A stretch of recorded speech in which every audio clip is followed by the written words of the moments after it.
Hello everyone, my name Arjun Yadav और आज हम बात करने वाले हैं अर्थमेटिक के एक इम्पोर्टेंट चैप्टर के बारे में जो स्लाइड पे आपको दिख रहा है। क्योंकि ये अर्थमेटिक का एक पार्ट अर्थमेटिक का नंबर सिस्टम का एक पार्ट है रिमाइंडर थ्योरम।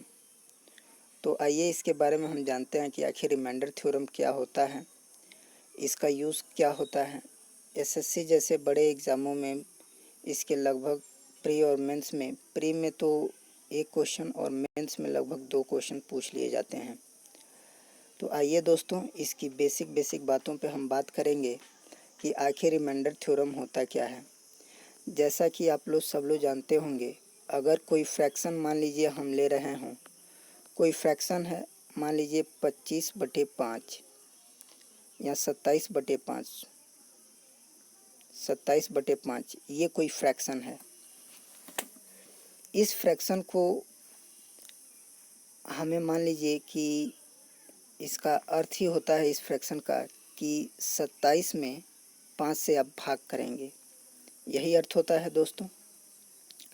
तो हमने यहाँ वही किया है कि 27 में 5 से हम भाग कर रहे हैं। तो 27 में 5 से जब भाग किए हैं तो कै बार में जाएगा? 5 बार में जाएगा। 5×5 = 25 और 27 में से 5 माइनस हो जाएगा तो रिमाइंडर कितना हो जाएगा? 2। ये हमारा शेषफल हो गया। और दोस्तों, ये जो शेष 2 बच रहा है इसको तो हम शेषफल बोलते हैं, रिमाइंडर बोलते हैं। और जिससे आप भाग दिए हो वो आपका भाजक होता है। भाजक मतलब डिवाइजर होता है। तो 5 से आप भाग दिए तो 5 हमारा डिवाइजर हो गया। और जितनी बार में भाग लगा है उसको आप भागफल बोलते हैं। इंग्लिश में इसको क्यूसेंट बोलते हैं, क्यूसेंट।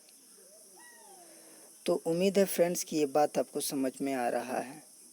और जिसमें आप भाग देते हो, मतलब 5 से आप 27 में भाग दे रहे हो, तो 5 से 27 में भाग दे रहे हो तो 27 हमारा भाज्य होता है, जिसको क्या बोलते हैं?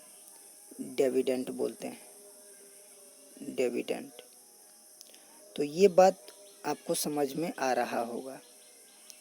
तो आइए दोस्तों, इस हिसाब से हम ये कह सकते हैं कि ये 27 जो है ये किसके बराबर होगा? 27 तो आप कहेंगे कि ये 5 × 5 और जोड़ शेषफल कितना है? 2, उसके बराबर होगा। तो 5 × 5 प्लस रिमाइंडर कितना हो गया? 2। तो ये 27 हो गया। यानी कि ये 27 हमारा भाज्य हो गया और ये जो 5 है ये हमारा भाजक हो गया और ये जो 5 आया है ये आपका भागफल हो गया और ये जो 2 है ये आपका शेषफल हो गया।